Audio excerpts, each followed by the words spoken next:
আল্লাহর কাছে বিচার আল্লাহ পাক তাদেরকে ওই রকমেরই বিচারটা করবে। খুব সতর্ক থাকেন। গরিব ঠগাইয়েন না, এতিম ঠগাইয়েন না, মানুষ ঠগাইয়েন না, মানুষের কষ্টে অন্তরের মধ্যে কষ্ট দিয়েন না। আপনি খালি মাটির দিকে তাকান আর আকাশের দিকে তাকান, মাটির দিকে তাকান, আকাশের দিকে তাকান, মাটির দিকে তাকান, আকাশের দিকে তাকান। আর দুইটা কথা স্মরণ রাখেন, আজরাইল আমারে ডাকতেছে, আজরাইল আমার পিছে ঘুরতেছে, আজরাইল আমারে ডাকতেছে, মাটি আমারে ডাকতেছে, আজরাইল আমারে খুঁজতেছে।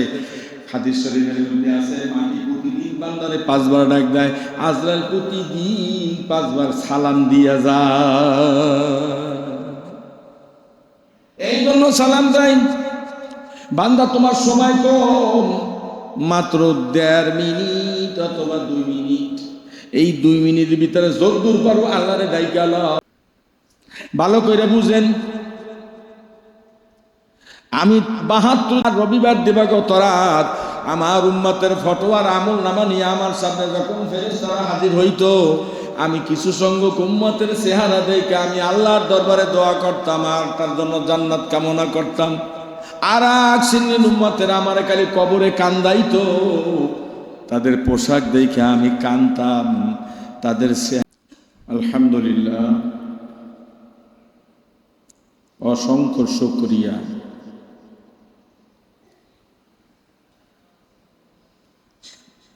উত্তপ্ত রৌদ্রের ভিতরে বা গরমের ভিতরেও আমরা মসজিদে এসেছি। আসি নাই, আল্লাহ আমাদেরকে পৌঁছে দিয়েছেন, আলহামদুলিল্লাহ। আমরা ভালো আছি, সুস্থ আছি, নামাজের জন্য তৈয়ার আছি।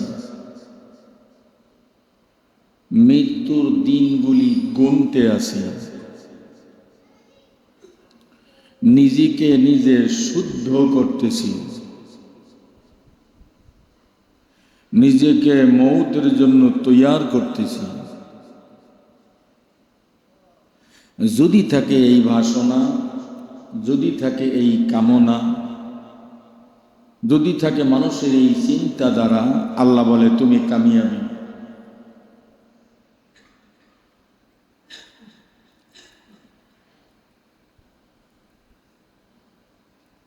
কারণ হলো আমরা ফিতনার যুগে পড়ে আসছি,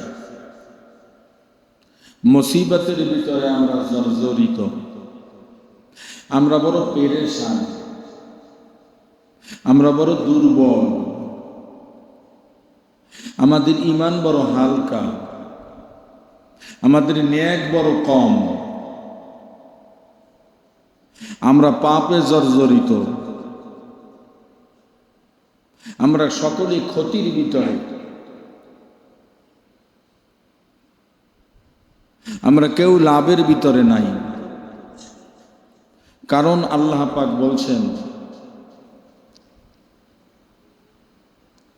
আল্লাহর কাছে বিচার আল্লাহ আমার হাবিব আপনি বলে দেন বিচারটা করবে। আপনার উম্মত সতর্ক থাকেন। দল গরিব ঠগাইয়েন না, এতিম ঠগাইয়েন না, মানুষ ঠগাইয়েন না, মানুষের কষ্টে অন্তরের মধ্যে কষ্ট দিয়েন না। আপনি খালি মাটির দিকে তাকান আর আকাশের দিকে তাকান, মাটির আল্লাহর তাকান, আকাশের দিকে তাকান, মাটির দিকে তাকান, আকাশের দিকে তাকান। 73টা কথা স্মরণ রাখেন, আজরাইল আমারে ডাকতেছে, আজরাইল আমার পিছে ঘুরতেছে, আজরাইল আমারে ডাকতেছে, মাটি আমারে ডাকতেছে, আজরাইল আমারে খুঁজতেছে। হাদিস শরীফের মধ্যে আছে, 72টা দল 5 বার ডাক দেয় না হিসাবে জাহান্নামে যাবে, 5 বার সালাম দিয়া যায়। মাথা ঠিক নাই।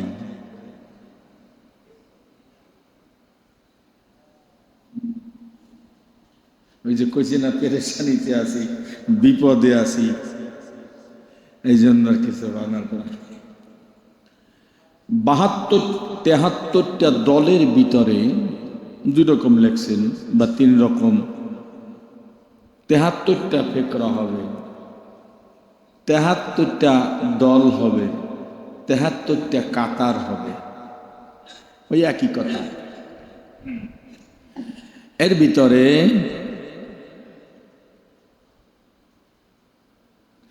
72 দল জাহান্নামে যাবে বিনা হিসাবে।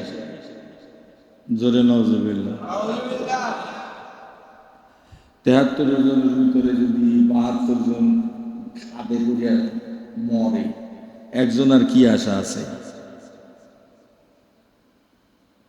লঞ্চে যাচ্ছেন, ট্রলারে যাচ্ছেন, 72 জনের 73 জনের ভিতরে 72-এর খোঁজ নাই, মরিয়া গেছে গা, একজন বাঁচছে লাভ নেই। এই কথাটা শুনবার পরে পয়গাম্বরের মুখ মলিন হয়ে গেছে। সুবহানাল্লাহ।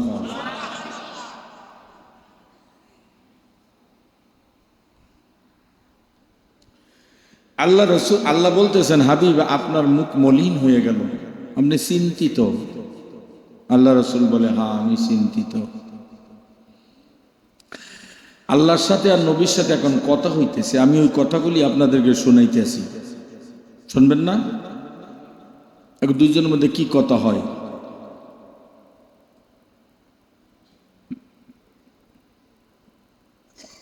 আল্লাহ রসুলের জবান বন্ধ হয়ে গেছে।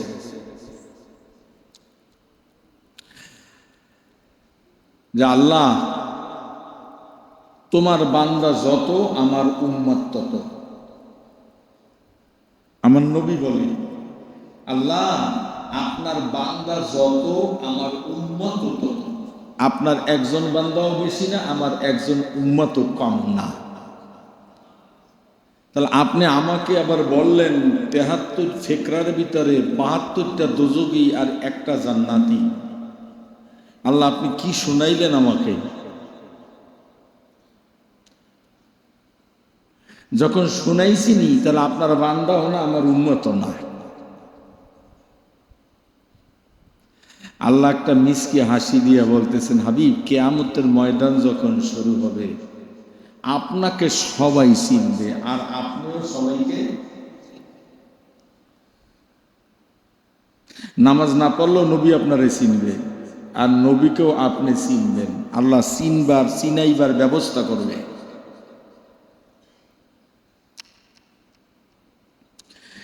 ঠিক ওই মুহূর্তে বন্ধু একটা পর্দা পড়বে।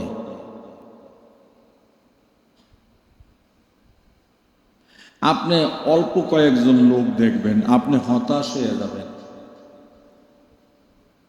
বেহুশ হয়ে যাবেন। আপনি আমাকে প্রশ্ন করবেন, আগামস করে আল্লাহ নবীরে শুনে। আপনি আমাকে প্রশ্ন করবেন, আল্লাহ এ উম্মত তো আমার।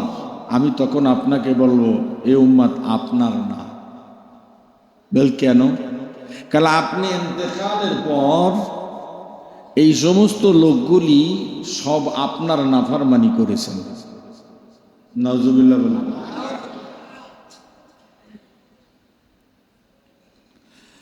আল্লাহ রসুল বলবেন কি কি নাফরমানি করেছে? সে আপনার সুন্নাত নিয়ে বাড়াবাড়ি করেছে, আপনার আকীদা নিয়ে অনেক তামাশা করেছে, আপনার কথাকে অমান্য করেছে। আপনি ভয় ভীতি দেখাইছিলেন, কিন্তু এগুলি ওরা মানে না। তখন আল্লাহ রসুল এই মুহূর্তে বলবে, সুহকান সুহকান লিমান গায়্যারা মিন বা'দি। তোমরা এই পর্দার আড়াল থেকেও দূরে যাও, তোমরা আমার উম্মত নয়। আল্লাহ হাসি দিয়া বলবে, বন্ধু 73টা ফেকরা হবে, 72 ফেকরা জাহান্নামে যাবে। তারা হইল ওই দল। وسيق الذين اتقوا ربهم إلى الجنة زمرا। এই যে দেখেন অল্প সংখ্যক লোক, এরা হইল আপনার উম্মত আর আমার বান্দা। আর ওটি আমার বান্দা না, আমার আপনার উম্মত না। যদি আল্লাহ বলে আমার বান্দা না, তাহলে কার বান্দা? কথা কর, কার বান্দা? শয়তানের বান্দা। শয়তানি কি বান্দা বানাইছে? একটা শয়তানি তো আল্লাহ বানাইছে। এরপর আল্লাহ গুসা হইয়া কয়, ওরা শয়তানের বান্দা, ওরা শয়তানের উম্মত। নবীর মনটা আবার মলিন হইছে। আল্লাহ আপনি যত অশুনান আমার তৃপ্তি লাগে না, সবগুলি আলজল করে আপনি কথা বলতেছেন। আল্লাহ বলতেছেন, বন্ধু আপনি কি বলবেন না তো আমি জানি, তা শোনেন। 5 জন দিয়ে এক কাতার হয়। কয়জন দিয়া? 5 জন এক কাতার হয় না? 3 জনে এক কাতার হয় না? 3000 এক কাতার হয় না? 3 কোটিতে এক কাতার হয় না? আমার আল্লাহ বলে, বন্ধু হে, আমি আপনার সাথে ধোঁকাবাজি করব না, আপনার উম্মতের সাথে আমি তামাশা করব না। আমার ওয়াদা, আপনার সঙ্গে আপনার উম্মত একজনও জাহান্নাম দিব না। তবে শোনেন, আপনি জেনে রাখেন, হইতে পারে আমি আল্লাহ এই 72টা কাতার 20 জন 30 জন 50 জন দিয়া করব, আর আপনার কাতারটা 73 নাম্বার কাতারটা আমি আল্লাহ রব্বুল আলামিন অগণিত মানুষ দিয়া পুরা করব।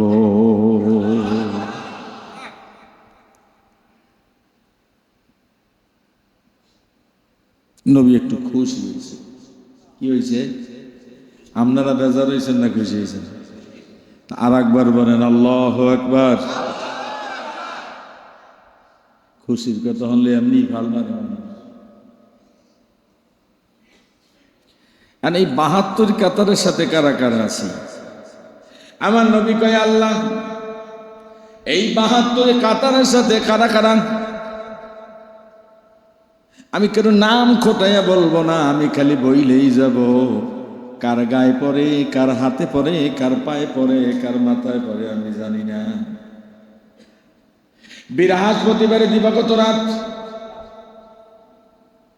ও রবিবার দিবাগত রাত, প্রতিটা সপ্তাহে 2 দিন করে আল্লাহ রসুলের রওজা মোবারকের মধ্যে প্রতিটা উম্মতের ফটো আর আমলনামা পৌঁছাইয়া দেয়।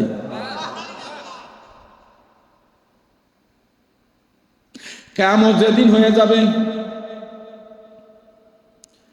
ইসরাফিল সঙ্গে ফুঁক দিবে, আসমান জমিনগুলি তুলা তুলা হয়ে ধোনার মতো হয়ে যাবে।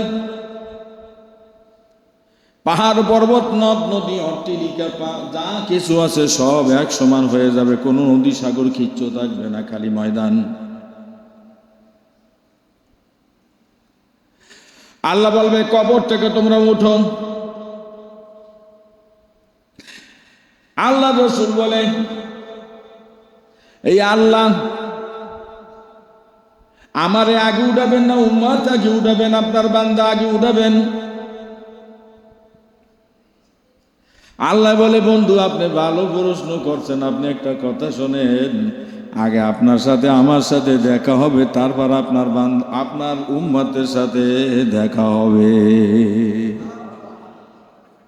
সব জমিন এক সমান, উঁচু নিচু নাই।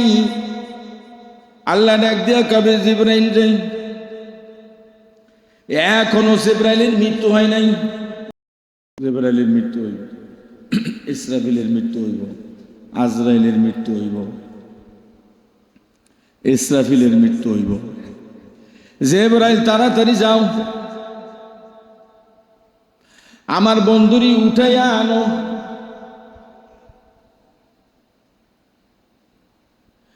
জিবরাইল দেখায়, আল্লাহ আপনার বন্ধু কোন জায়গায় ঘুমায় আছে? আমি তো চিনি না, সব এক সমান। আগে তো মক্কা দেখলে চিনতাম, মদিনা দেখলে বুঝলাম, পাহাড় দেখলে চিনতাম, নদ নদী দেখলে বুঝলাম। এখন তো নদী নাই, খাল নাই, বিল নাই, সাগর নাই, পাহাড় নাই, পর্বত নাই, অট্টালিকা নাই, কোনো শহর নাই, গ্রামও নাই, গাছপালা তরুলতা কোনো কিচ্ছু নাই, শুধু চাটিয়াল ময়দান, চাটিয়াল ময়দান। আপনার হাবিবের আমি কোথায় যাইয়া খুঁজব? ভালো করে বুঝেন, আমি 72 দলের কথা আমি আপনাদেরকে তুলে ধরব। যে আল্লাহ ডাক দিয়া কে, জিবরাইল সোজা যাও, একেবারে পশ্চিমে। একটা কথা আর কি, একটা দিক দেখাই দিতে হইব না।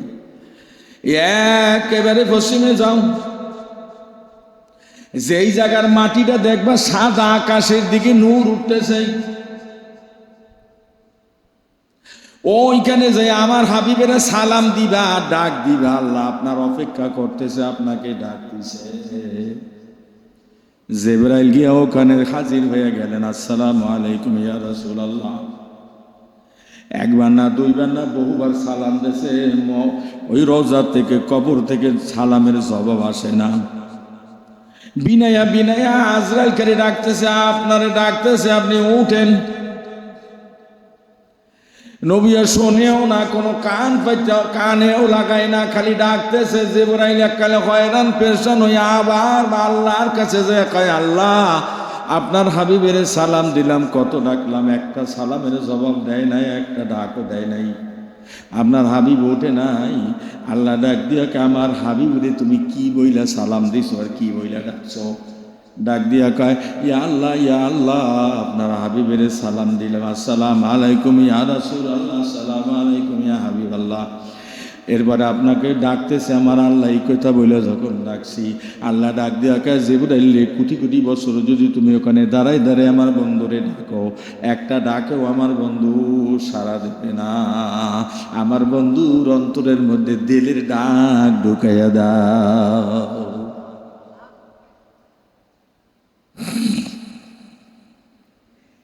আব্দুর রহমান কয়ে ডাক দিলে অত মায়া লাগে না। বাবাই ছেলেরে আব্দুল করিম কয়ে ডাক দিলে অত ভালো লাগে না। যখন আব্বু কইয়া ডাক দেয় মনে হয় যেন ভিতর থেকে আওয়াজটা আছে, সন্তানের কলিজায় লাগে। কথা ঠিক না বেঠিক? আমার কথা বোঝেন আপনারা? আমি বরিশাল ভাষায় কথা কইতেছি, এককালে মগধেশী ভাষায়। হায় রে আল্লাহ, আমার আল্লাহ ডাক দিয়া কে এভাবে ডাকলে শুনবে না। জিবরাইল ডাক দিয়া কয়, আল্লাহ তাহলে কি বইলা ডাক দিব? আল্লাহ শিখাইয়া দেয়, জিবরাইল আবার যাও, যাইয়া সালাম দেওয়ার বলবা, ইয়া শাফিয়াল মুজনাবিন ইয়া রাহমাতাল লিল আলামিন, উম্মতের কান্ডারি নবী, এটা বলে তুমি ডাক দাও। জিবরাইল গিয়ে আবার সালাম দিছে, রওজার পাশে যায় যখন ডাক দিছে, টাস কইরা কবরটা ফাইটা গেছে। আমার নবী কবর থেকে উইঠা সোজা হইয়া দাঁড়াইছে।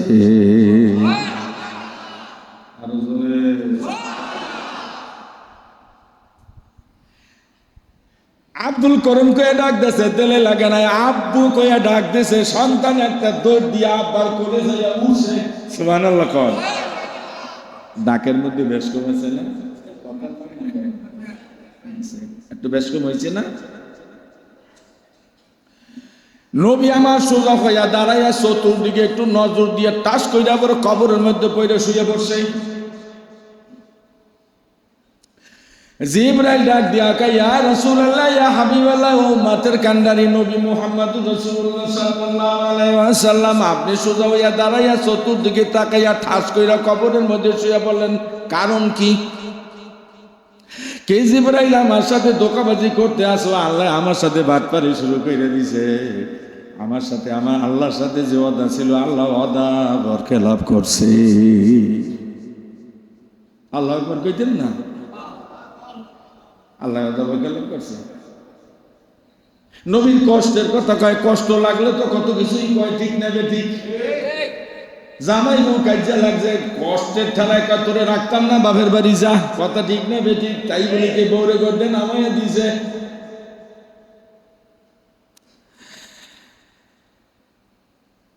আমার নবী ডাক দিয়া কাছে বলে, তোমার আল্লাহর কাছে কহ আমার উম্মার সব জাহান্নামে নিয়ে আমার খালি ময়দানে উঠাইতে আইছো। আল্লাহ ওইখান থেকে জিবরাইলের অপেক্ষা করে নাই। আল্লাহ ওইখান থেকে ডাক দিয়া কয়, বন্ধু হে, আমি এত মিনিমো খারাপ না, আপনারে না উঠাইয়া একজন উম্মত উঠাবো না। লা ইলাহা ইল্লাল্লাহু মুহাম্মাদুর রাসূলুল্লাহ বলার সঙ্গে সঙ্গে আমার নবী কবর থেকে উঠে একটা দৌড় দিছে। সুবহানাল্লাহ। দৌড় দিয়ে একেবারে উদ্ভূত হয়ে পড়ছে। জিবরাইল ঘুরি দিয়ে নবীর সামনে যায়, ইয়া রাসূলুল্লাহ ইয়া হাবিবাল্লাহ, পাকা জায়গায় শুয়েছিলেন, কাদা কেন গায়? আমার নবী মাথা উঠাইয়া কয়, জিবরাইল তুমি জানো না আমার উম্মতেরা বৃহস্পতিবার দিবাগত রাত আর রবিবার দিবাগত রাত আমার উম্মতের ফটোয়ার আমল নামা নিয়ে আমার সামনে যখন ফেরেশতারা হাজির হইতো, আমি কিছু সংখ্যক উম্মতের চেহারা দেখে আমি আল্লাহর দরবারে দোয়া করতাম আর তার জন্য জান্নাত কামনা করতাম। আর এক শ্রেণীর উম্মতের আমার খালি কবরে কান্দাইতো, তাদের পোশাক দেখে আমি কানতাম, তাদের চেহারা দেখে আমি কানতাম, তাদের মাথার চুল দেখে কানতাম।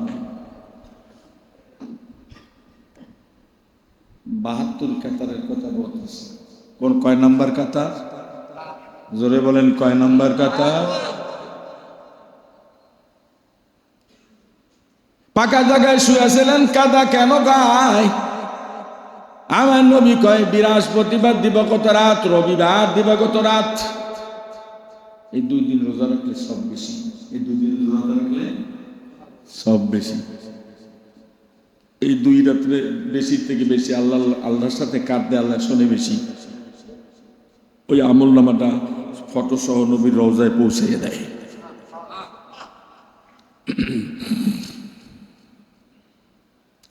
হরিচরণ সীতানাথ নারায়ণের মতো চেহারা দেখা যায়, মুখে দাড়ি নাই। আদম থেকে শুরু করে আয়েশা রুহুল্লাহ হইয়া আমি পর্যন্ত, আমার সাহাবী পর্যন্ত, মিনান নাবিয়্যিন ওয়া সিদ্দিকিন ওয়া শুহাদাই ওয়া সালিহিন ওয়া হাসুনা উলাইকা রফিকা। কোন একটা মসজিদের ইমামের দাড়ি নাই এরকম একটা ইমাম পাওয়া যাবে না। প্রত্যেকটা মসজিদের ইমামের মুখের মধ্যে দাঁড়িয়ে আছে, পীর মাশায়েখদের মুখে দাঁড়িয়ে আছে, আল্লাহ ওয়ালাদের মুখে দাঁড়িয়ে আছে, খাস নামাজি ওয়ালাদের মুখে দাঁড়িয়ে আছে, আল্লাহর ভয় ভীতি যাদের অন্তরের মুখের মধ্যে দাঁড়িয়ে আছে। আমি দেখলে তাদের জন্য জান্নাতের দোয়া চাই। সুবহানাল্লাহ। যাদের চেহারার দিকে তাকাইলে আমার উম্মত মনে হয় না, হরিচরণ সীতানাথ নারায়ণের মতো দেখা যায়। মোষগুলি একেবারে রবি ঠাকুরের মতো দেখা যায়।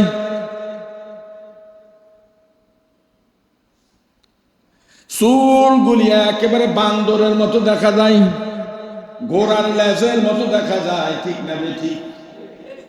এরম চুল কাটে না, না কাটে? অধিক সংখ্যক এখন সেলুনে যেয়ে বইয়া দেখবেন, চিরুনি দিয়া এরকম উঁচা করে রাখে। এবার এই সেট কাটে, এই সেট কাটে, এই সেট কাটে, পরে সাইরা দেয়। মনে হয় যেন গেরির গোড়া প্যারালাইসিস হয়ে মরিয়ে গেছে। ঠিক না বেটি? ভুল কইছি? এরপর আবার প্যান যে পরে, প্যান পরে যদি চেয়ারে পয়, প্যানটা পরিয়ে যদি চেয়ারে পয়, আর গেঞ্জি একটা গায়ে দিয়ে যদি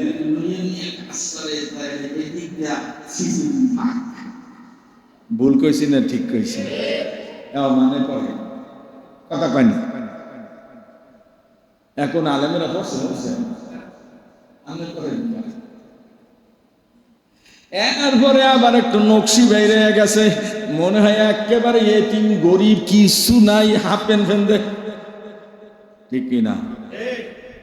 17 টাকা কি খরচ কাজ? জোরে কন, আর একবার জোরছে বলেন। এই যে হাফ প্যান্ট কিনতে আপনি আনেন, কারণ কি? ফরজটা তরফ করছেন, আল্লাহর গজব আপনার উপরে আজ না হয় কাল। ঠিক না বেঠিক?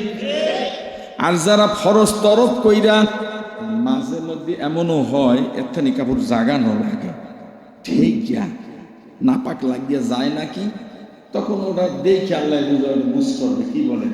আর ইচ্ছা করে যদি আপনি আটু জ্বালা দিয়ে রাখেন, তাকে 2টা রোগ হইবে। কয়টা রোগ মনে রাখবেন? কয়টা? 1 নম্বরে পুরুষ হিজলার মতো হয়ে যাবে, বিয়ে করলে বউ খালি পলাইবে। 2 নম্বরে মানুষ তারে লানত দিবে, শয়তান তার বন্ধু হবে, আল্লাহর গজব একটার পর একটা আসতেই থাকবে, বরকত জীবনও পাবে না। 2টা গজব মনে থাকবে। আর কোন যুবক যদি গলায় চেইন পরে স্বর্ণের, হাতে পরে স্বর্ণের, আজ না হোক কাল হয়, অল্প সময়ের ভিতরে পুরুষটা অর্ধ হিজলা হয়ে যাবে। পড়বেন না কোনো যুবক। নারীরা যত বেশি পড়বে তাদের মনের মধ্যে উল্লাস বাড়বে। ঠিক না বে ঠিক? বাদশাহ শাহজাহান ডাক দিছে কারিমুল্লাহ, সমস্ত ওলামায়ে কেরামদেরকে ডাক দিয়া বলতেছে, মিটিং করতেছে, ও আলেম সাহেবেরা, আমি একটা নিয়ত কইরা বসছি, কারণ সব রাজা বাদশারা আমাকে কর দেয়, আমাকে সালাম দেয়, আমাকে ওয়েলকাম দেয়, আগতম স্বাগতম দেয়, আমার অধীনে সব কিছু থাকে, আমাকে উপটকন পাঠায় দেয়, আমি কাউরে পাঠাই না, আমার দাম একটু আলাদা, আমার চলাটাও একটু অন্যরকম হওয়ার কথা, আমার পোশাকটা একটু আলাদা হওয়ার কথা। তাহলে আমি নিয়ত কইরা বসছি আমি স্বর্ণের পোশাক বানাবো, আপনারা যদি সিগনেচারটা দিয়ে দেন তাহলে আমি স্বর্ণের পোশাক বানাইতে পারি। সুবহানাল্লাহ কইতেন না? আলেমকে পরামর্শ লইতো। এটা একটা, যদিও কথাটা রাজনীতির দিকে যায়, আগেকার রাজা বাদশাহ ভিতরে আল্লাহর ভয় ছিল, ঠিক না দিদি? কালে আমার ছাদের মধ্যে কে?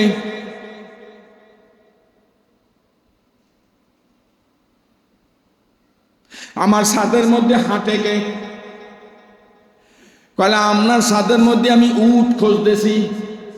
ছাদে কি উট থাকে? উট থাকে কই? মাঠে। গাছ ছাদে থাকে না মাঠে থাকে?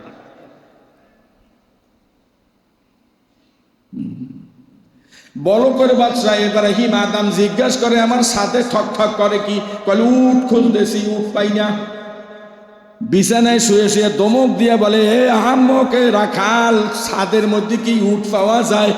ছাদে যদি উট না পাওয়া যায় তাহলে ওই সুন্দর বিছানায় বইয়া কি আল্লাহ পাওয়া যায়?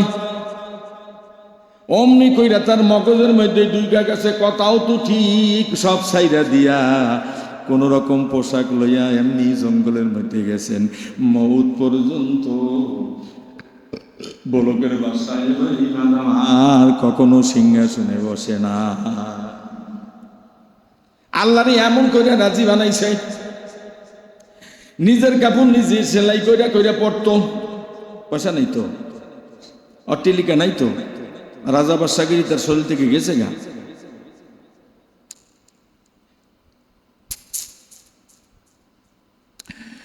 নদীর পারে বৈশা সেলাই শুরু কইরা দেশে, সুইডা ফইরা গেছে। বাসা আকাশের দিকে তাকায় ব্যাগ করলে নেন ফইরা গেছে, সুইডা তো ফইরা গেল, আমি বাকি সেলাই কি দিয়া করব? এই চিন্তা আকাশের দিকে তাকায় কইরা নিচের দিকে মাথা নিম্নগামী করলে পরে চাইয়া দেখে নদীর যত মাছ আছে স্বর্ণ সুই নিয়া মাছগুলি ইব্রাহিম আদমের কাছে উপস্থিত হয়ে গেছে। ইব্রাহিম আদমের কলবটা আর উন্মুক্ত হয়ে গেছে।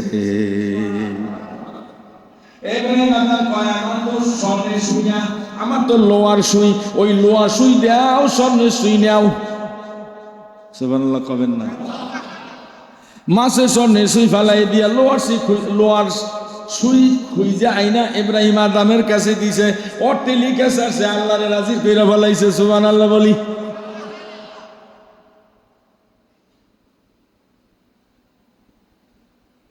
হাই রে আল্লাহ,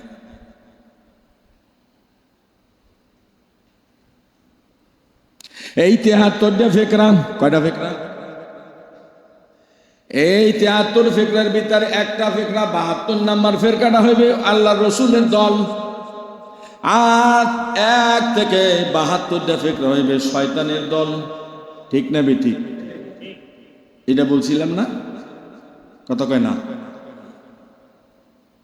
আল্লাহ রসুল কালী কাঁদবেন, জিবরাইলের কাছে বলতেছে, জিবরাইল শোনো, আমার শরীরের মধ্যে যে কাদা দেখতেছ, বৃহস্পতিবার দিবাগত রাত আর রবিবার দিবাগত রাত উম্মতের ফটো আমলনামা যখন আমাকে দেখানো হইত তখন আমি কাঁদতাম। কেউ জন্য আমি দোয়া করতাম জান্নাতের, আর কারোর জন্য আমি জাহান্নামের দোয়া করতাম। আর মনের কষ্টে আমি কাঁদতাম, চোখের পানি আমার চোখ শরীর থেকে গড়ায় গড়ায় মাটিতে পড়তো, মাটিগুলি কাদা হয়ে আমার শরীরে লাগছে।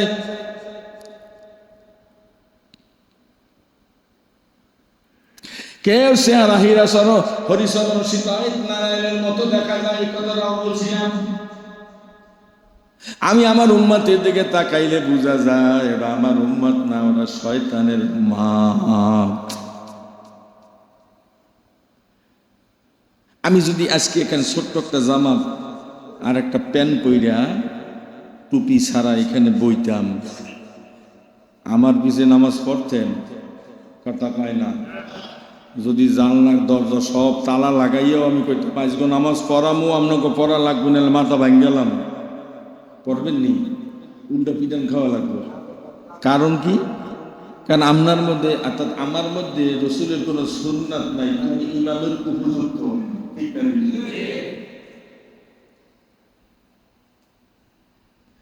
আপনাকে কথা আপনাকে কাছে দিলাম, একজন ইমাম মনে করেন আমি এখন নাই, একজন ইমাম নেওয়া লাগবে। একজন আইলি কি আপনারা নিবেন না, যাচাই বাছাই করবেন? বেটা লাম্বা ঠিক আছে কিনা, কণ্ঠ ঠিক আছে কিনা, অজনসিয়াত ভালো কিনা, কেরা সুন্দর কিনা, ফুলবাড়া ভালো করে কিনা, রং রং কেমন, বয়সটা কতটুকু, বেটা কি কাম করে, কতটুকু লেখাপড়া করছে, কি এলেম তার ভিতরে আছে, সব যাচাই বাছাই করার পরে যদি পছন্দ হয় ওকে, ঠিক কিনা? এইটাই যদি হয় তাহলে আপনার দেহের দিকে তাকাইয়া আপনি একটু চিন্তা ভাবনা করে আপনারে ফিট করে উম্মত বানান আর বান্দা বানান, যে আমার মধ্যে যা আছে তাকে আমি আল্লাহর বান্দার মতো আছি, যা কিছু আছে তাকে আমার নবীর উম্মতের মতো আছি। যদি নবীর উম্মতের মতো আমার গোটা বডিটা হয়, আল্লাহর বান্দার মতো যদি আমার গোটা বডিটা হয়, অবশ্যই অবশ্যই আল্লাহ আমারে জান্নাত না দিয়া পারবে না।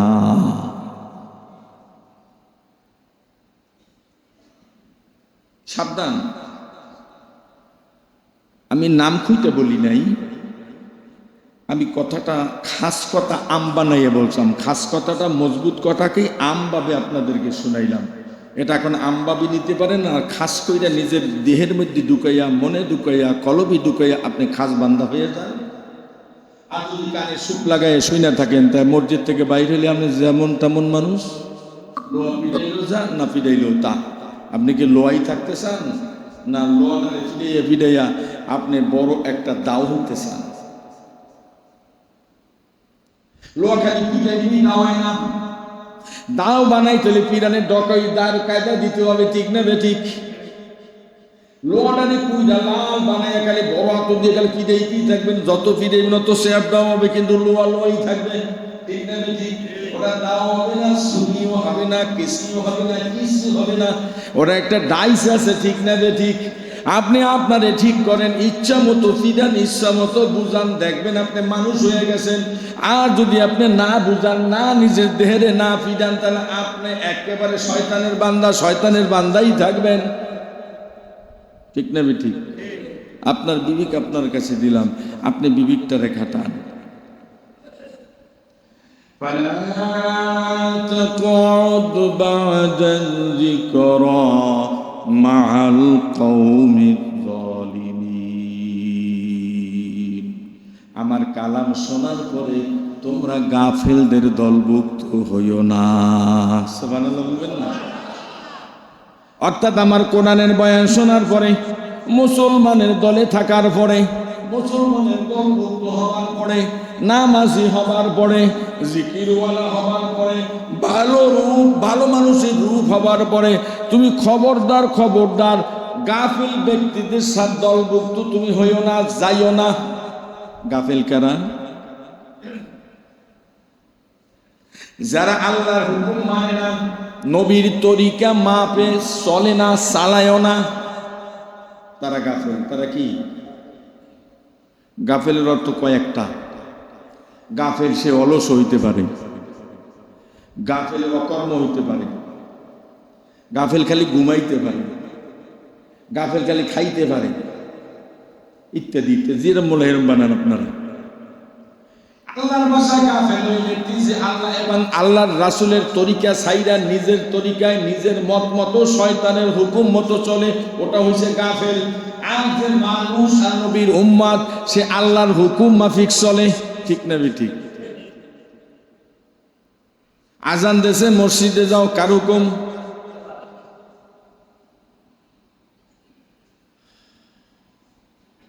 ফজরের নামাজ আদায় করছো, জোহরের আজান দেশে, কার হুকুম? জোহরের নামাজ পড়লো, আসরের আজান দেশে, কার হুকুম? এখন জোহরের আজান হইল, আসরের আজান হইল, মাগরিব হইল, ইশা হইল, ফজর হইল, আপনি নামাজ পড়লেন না, আজান শুনলেন নামাজ পড়লেন না, তাহলে আপনি আসলে আল্লাহর বান্দা না।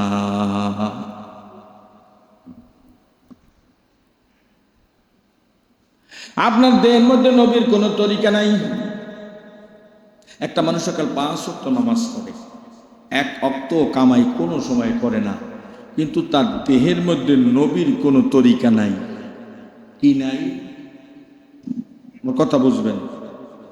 একটা লোকের সব হুকুম আছে, আল্লাহর যতগুলি হুকুম তা আছে, কারণ আল্লাহ দাঁড়িয়ে রাখতে পারে না। আল্লাহ কি করে না?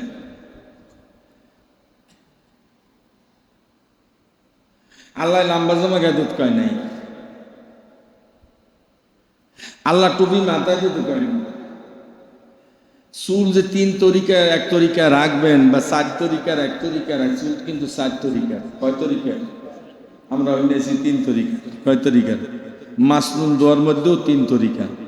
4 নম্বর যে তরিকাটা খুব শক্ত তরিকা। 1 নম্বর তরিকা হইল ছোট্ট করে চুল রাখা, 2 নম্বর তরিকা হইল বাঁধনি রাখা, 3 নম্বর তরিকা হইল মাঝে মধ্যে মাথা ছাঁচা, তবে সবসময় না। সবসময় মাথা যদি ছাইচে ফেলায় বেরেন নষ্ট হয়ে যায়, দেখতে ভালো দেখা যায়, চেহারা চূড়া এলোমেলো দেখা যায়। এই জন্য আল্লাহ রসুল জীবনে হজ ছাড়া 2 বার মাথা ছাড়ছে। হজের মৌসুম ছাড়া আল্লাহ রসুল জীবনে 2 বার মাথাটারে ছাড়ছে, যে কোনো কারণে। এই জন্য মাথা ছাঁচাটা সুন্নাত। আর 4 নম্বরটা হইল চুল এত বড় রাখবে, এই যে সিনাটা আছে না, এই একটা হাড্ডি আছে, এই হাড্ডি পর্যন্ত চুল নামতে পারবে। আর পিছনে আর একটা হাড্ডি আছে, এর থেকে 4 আঙ্গুল নিচে চুলটা নামতে পারবে। এই সুন্নাতটা যে পালন করবে তার মাথায় 24 ঘন্টা পাগড়ি রাখা লাগবে।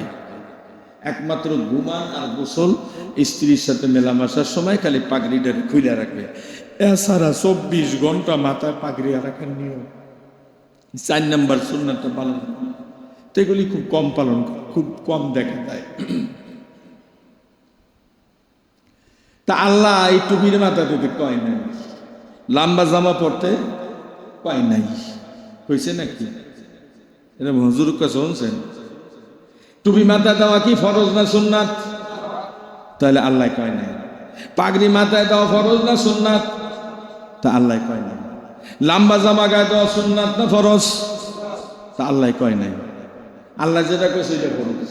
এটা সহজ বুঝাই দিলাম, প্রথম তাওলিয়ে ফেলাইছেন। দাড়ি রাখা ফরজ না সুন্নাত? এখানে আল্লাহর হুকুম আছে আর নবীর সুন্নাত আছে।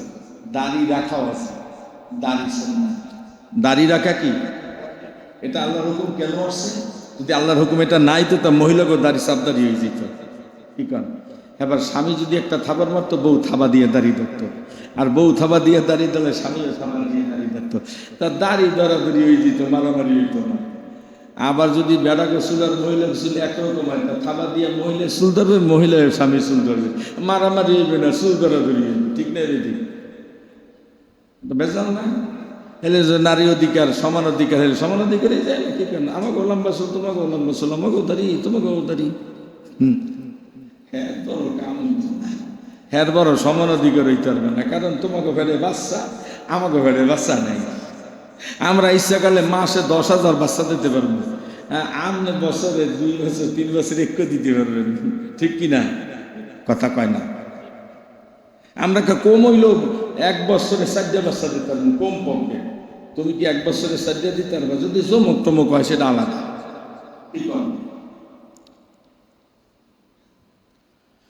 আল্লাহ, এখন আপনার চেহারাটার আপনি কিভাবে বানাবেন? নবীর তরিকায় না শয়তানের? হ্যাঁ, এই জন্য আমার নবী ডাক দিয়া কয় এটা আমার উম্মাত না। কারণ হইল এর মধ্যে আমার কোনো রিসালাত নাই, আমার কোনো আকীদা তার মধ্যে দেখি না, আমার কোনো সুন্নাত দেখি না, আমার কোনো চেহারার নজির পাই না। আল্লাহ বলছে তুমি একটু নিজের চেহারার দিকে তাকাইয়ে দেখো, তোমার চেহারা কেমন দেখা যায়। আচ্ছা, দাড়ি আর মোষ ফালাইয়া ক্লিন করলে কি বয়স কমে? কথা কয় না, কিছু কমে। কিছু কমে মানে আর কি, মানুষের মনে করে বয়স একটা বেশি হইবে না। কি করে এইটা একটু হয়, বয়স একটা বেশি, কত 30, 32, 36 হইবে। কি কারণ আসলে ওর বয়স 60-এর কাছাকাছি, মোষও নাই, দাড়িও নাই। আর 19 বছর 20 বছর ছেলেটার দাড়ি মোষে এককালে ভরপুর। একজনে কয় বয়স জানি কত হয়ে গেছে, 45-এর কম না, দেন না দাড়ি কেমন। কি কয় না, দূর থেকে চাচা দাঁড়ান, আর দাড়ি মুছ কিছু না থাকলে কয় ভাইজান একটু দাঁড়ান। ঠিক না ঠিক? চাচার দাম বেশি না ভাইয়ের দাম বেশি? চাচা ইজ্জত বেশি পায় না ভাই ইজ্জত বেশি পায়? সবই সমান পায়। তা মনে করেন চাচাই বসে রয়েছে, হ্যাঁ বাতি যে বসে রয়েছে, চাচাই দাঁড়াইয়া গেছে, দাঁড়াইয়া মাত্র হাইটে আসছে, এখন কি বাতি যে বইয়ে থাকবো না দাঁড়াইব? চাচার দাম বেশি। তা চাচা হইলে তো দাড়ি, চাচা হইলে তো লম্বা জামা। ঠিক আছে না, লম্বা জামা না গো নাই, পাঞ্জাবি পরবেন এটার উপর আমি ফতুয়া দিই না, শার্ট পরবেন কোনো ফতুয়া নেই। তারপরে কি জানি কয় আরো আলখেল্লা পরবেন, ওটাও ফতুয়া দিব না, আমি ফতুয়া দেবো লম্বা জামাটা। কি দেবো? আপনি মরলে পরে একটা জামা গায়ে দেওয়ায় ঠিক নেবে ঠিক? দেখছেন জামাটা, তাও নেস পোশাক, হুজুর জামাটা একটু এই কাপড়টা কাইটা দেন। পুরুষের জন্য 3টা ফিট করে, প্রথম একটা চাদর ফিট করে, কি ফিট করে, এরপর একটা কাপড় ফিট করে, এরপর শেষে জামা ফিট করে। ঠিক না বেটি? জামাটা সুন্দর করে দেখে বডি হিসাবে মাপ দেয়, হাঁটুর নিচে যেন নেসপেশাক হয়, হাঁটুর নিচে 1 বিঘত, গিরার উপরে 1 বিঘত, হাঁটু আর গিরার মাঝ বরাবর জামাটা হয়। এরপরে আমার যে জামাটা দেখতেছেন মাঝখান দিয়ে একটু ফাইরা মাথার মধ্যে ঢুকাইয়া দিয়া এই ফাড়াটা বুক বরাবর রাখে আর বুঝাইতে থাকে, চিতইয়া দেখ জীবনতে লম্বা জামা গায়ে দেশ না, আজকে লম্বা জামা দিয়ে তোরে মারি দিতে আছি। আপনি কন আমি শুনি, এই জামার দাম আছে না নাই? আরো জোরে, এই জামা গায়ে দেওয়া লাগবে কিনা? জুমার নামাজ পড়তে আইছেন, অনেকেই আইছেন 3 দিন আগে জামাটা গায়ে দিছেন, এইটা গায়ে দিয়ে আইছেন, আর শ্বশুর বাড়ি বেড়াইতে যাবেন, পার্কে যাবেন, ঘুরতে যাবেন, তারপরে আবার বন্ধু বান্ধব লাগে আড্ডা দিতে যাবেন, জামাটা ইস্তারি কইরা শোকেজের মধ্যে রাখছেন, আর 3 দিন আগের গায়ে দেওয়া জামা গায়ে দিয়া মসজিদে আইছেন।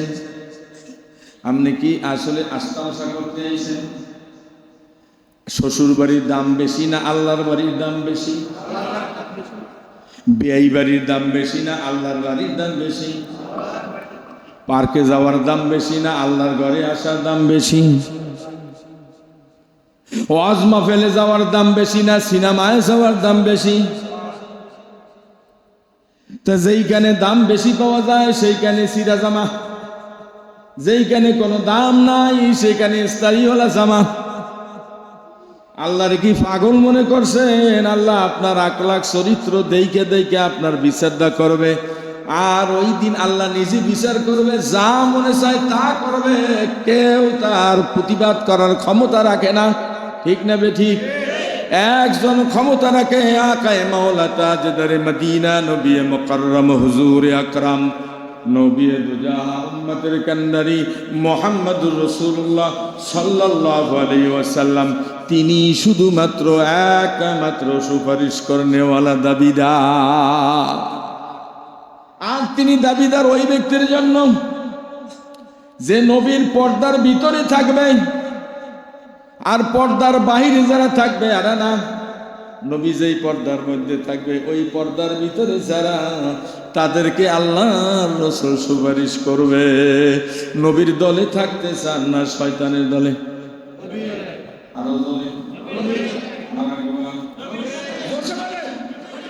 তাহলে 5 ওয়াক্ত নামাজ লাগবে, মুখের মধ্যে দাড়ি লাগবে, টুপি লাগবে, লম্বা জামা লাগবে, ভালো কথা বলা লাগবে, মিথ্যা বলা যাবে না, সুদ খাওয়া যাবে না, হারাম খাওয়া যাবে না, পরের আইল ঠকা যাবে না, এতিম ঠকান যাবে না, ভাই বোনদেরকে ভাইরা ঠকাইতে পারবে না, মুরব্বীদের সাথে বেয়াদবি করা যাবে না, মানুষের হক নষ্ট করা যাবে না, এই দোকানের মাল খাইয়া ওই দোকানে যাইবেন, এই দোকানে টাকা দিবেন না, এটা হবে না।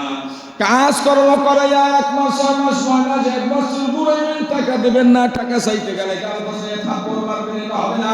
ঠিক না বে ঠিক? এরকমের মানুষ আছে না নাই? তোর লজ্জা লাগে না? তুই বিল্ডিং এর কাম দর্শকা কাম শেষ করবি, সপ্তাহ তুই হাজিরা দিবি, কন্ট্রাক্টরের কাছে টাকা জমা দিবি, কন্ট্রাক্টর সপ্তাহে সপ্তাহে হাজিরা দিবে, কন্ট্রাক্টরে নিজের বাড়ি ঘর বেচছে কাম সারে নিজে ঈদ করতে পারে না, আর মালিক খালি মজা মারায় কন্ট্রাক্টরে টাকা দেয় না। এরম লোক আছে না নাই? এত ভদ্রলোক লোক দুনিয়ায় থাকেন, লজ্জা লাগে না? মরতে পারেন না, আপনি পারেন না, কাম ধরছেন গাছ লাইয়া থুইয়া দেন, 5 বছর পরে টাকা জমাইয়া আবার কাম করান। এরম কাম করাইয়া গরিব ঠগাইয়া কবরে গেলে ফিডানি সারা বাসা নাই। আসে না নাই এরকম ভদ্রলোক? কষ্ট লাগে আমার কথা শুনতে? এত সুন্দর চরিত্র লাগাও। আল্লাহ রাসূল বলছেন এবং আল্লাহ নিজেও বলেছেন, মজুরিওয়ালাদের কামলাওয়ালা দিয়া কাম করাবেন, গাম শুকাবার আগে মজুরি দিবেন, বলছে না? কথা কয় না? কিন্তু আপনি জানেন এই ওয়াজ, আপনি বলতেও আছেন এই ওয়াজ, কিন্তু আপনার বেলায় এটা হয় না কেন? কথা কন। যেহেতু আপনি মুনাফিক, আপনি মানুষের চরিত্র আপনার মধ্যে নাই। আল্লাহর কাছে বিচার আল্লাহ পাক তাদেরকে ওই রকমেরই বিচারটা করবে। খুব সতর্ক থাকেন। গরিব ঠগাইয়েন না, এতিম ঠগাইয়েন না, মানুষ ঠগাইয়েন না, মানুষের কষ্টে অন্তরের মধ্যে কষ্ট দিয়েন না। আপনি খালি মাটির দিকে তাকান আর আকাশের দিকে তাকান, মাটির দিকে তাকান, আকাশের দিকে তাকান, মাটির দিকে তাকান, আকাশের দিকে তাকান। আর 2টা কথা স্মরণ রাখেন, আজরাইল আমারে ডাকতেছে, আজরাইল আমার পিছে ঘুরতেছে, আজরাইল আমারে ডাকতেছে, মাটি আমারে ডাকতেছে, আজরাইল আমারে খুঁজতেছে। হাদিস শরীফের মধ্যে আছে, মাটি প্রতিদিন বান্দারে 5 বার ডাক দেয়, আজরাইল প্রতিদিন 5 বার সালাম দিয়া যায়। এই জন্য সালাম দেয়, বান্দা তোমার সময় কম, মাত্র 1.5 মিনিট অথবা 2 মিনিট। এই 2 মিনিটের ভিতরে যতদূর পারো আল্লাহরে ডাইকা লও, আমি খবর পৌঁছে গেলাম, আমারে পাঠাইলে তোমার জান নিব। এই ধরনের খবর দৈনিক 5 বার বলে। আর মাটি বলে, মিনহা খলাকনাকুম ওয়া ফিহা নুঈদুকুম ওয়া মিনহা নুখরিজুকুম তারাতান উখরা। আমারে দিয়ে তোমারে বানাইছে, তোমারে আবার আমার পেটের মধ্যে আনবে, আবার আমি বলি বুঝে বানাইয়া দিমু, আবার আল্লাহর কাছে যাইবে। সুবহানাল্লাহ। এই খবরটা মাটি দিয়ে 5 বার দেয়। সেজন্য বলছে, মাটির দিকে তাকাও, আকাশের দিকে তাকাও, আল্লাহ তুমি আমার এমন টাইমে ডাক দিবা যে সময় আমি তোমার কাছে যাবার তৈয়ার থাকি। আর মাটির দিকে তাকাইবা, মাটি রে তুই একটু দোয়া কর, আমি যেন তোর বন্ধু হইয়া কবরে আঠি। আবু যার গেফারি, ফাতেমা রাদিয়াল্লাহু তাআলা আনহা ইন্তেকাল করার পর গোসলের কথা, গোসলের কাম শেষ হয়ে গেছে, কাপনের কাপন পরান হয়ে গেছে। এখন খাট লইতে মানুষ লাগে কয়জন? জোরে বলেন, আর একবার জোরে বলেন, মহব্বতে বলেন। এই আমি দর্শি এক কুল, হাসান দর্শি এক কুল, হোসেন দর্শি এক কুল, আর এক কুল ধরবে কে? ফাতেমা রাদিয়াল্লাহু তাআলা রাত্রে ইন্তেকাল করছে, রাত্রে তারে দাফন করা লাগবে, কোনো মাইকিন নাই। আমাদের দেশে মহিলা মরলে হুজুরের 3টার সময় ঘুম থেকে উঠাইয়া কায় মাইকিন করিয়া লন, ঠিক না বেটি? আর হুজুরে যদি কয় মহিলা মাসে এত মাইকিন করার দরকার কি? কাল আমি আপনার রেখে সামনে করেন মিয়া, চাকরি করতে চান না কি? ঠিক না বেটি? এটা বাস্তব, এই জন্য কথাটা বলি। তুই তো জানো না, তুই তো মূর্খ, তোর মাই মহিলা গেছে, যা কালে মোবাইলে একটু যোগাযোগ কর। মাইকে এত বলা বলে করিস না, কিন্তু সলিমউদ্দিন ভাই রিস্কাও যদি চালায়, তার কথা মাইকে 1 বার না 50 বার বল, আপত্তি নাই। তোর মায়ের মরছে, তুই ঠাটা পড়ছে গা, তুই তো মায়ের জীবনে একবার ভালো করে জিগাও নাই, আর মরছে কেমনে ফাটা দিয়ে। এই জন্য খালি মসজিদ ইমাম সাহেব 3টার সময় উঠাও, ঠিক না বেটি?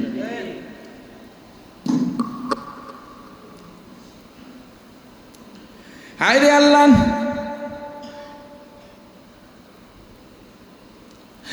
ফাতেমা রাদিয়াল্লাহু তাআলা আনহার কবরের খাটটা ধরার জন্য 3 কোণে 3 জন, আর একজন খাট ধরার কেউ পায় না। ডাইনে তাকায়, বামে তাকায়, ডাইনে তাকায়, বামে তাকায়। ফাতেমা বলে গেছে, আমি রাত্রে ইন্তেকাল করলি, হাসান রে, হোসেন রে, ও আমার স্বামী হে, আমারে তাড়াতাড়ি গোসল করাবা, কাপনের কাপন বরাবা, রাত্রে রাত্রে দাফন দেবা, কেন কোনো মানুষ যেন আমার কবর চিনতে না পারে। তাহলে মানুষ বলবে আমি কত লম্বা ছিলাম, আমি কত মোটা ছিলাম। এভাবে জল্পনা কল্পনা মানুষ করবে, এটা আমি সইতে পারবো না।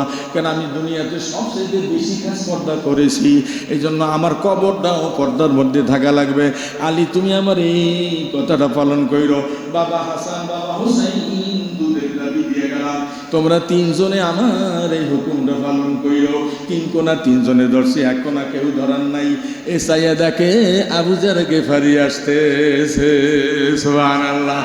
আলী ডাক দিয়ে আগে আবু জার, ওই সময় বিশাল বড় একজন আলেম বুজুর্গ মানুষ ছিল। গভীর রাতে আল্লাহরে নিয়ে খালি পাগল হয়ে থাকতো, রাস্তা রাস্তায় করতো আল্লাহ আল্লাহ কইয়া খুলতো আল্লাহ। আপনার মতো আমার মতো ঘুমাই না, ফজরের খবর থাকে না। কত মানুষ আপনার ঘরের দরজায় কিলকিল কিলকিল করে।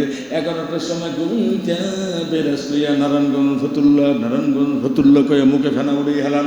কিন্তু আল্লাহর ওলিরা বড় বড় নেতারা রাত্রে ঘুমায় না। আবু জার গফারি রে কয় আসো, এই খাটিয়া ধরো। আবু জার গফারি বলে এটা কে? কথা পরে, আগে খাট ধরো। কবরের কাছে নিয়ে গেলে এরপরে খাটটারে নামাই দিছে। আবু জার গফারি বুঝতে পারছে হাসানও কান্দে, হোসেনও কান্দে, আলীও কান্দে, তাহলে এটা ফাতেমার লাশ আর কিচ্ছু না।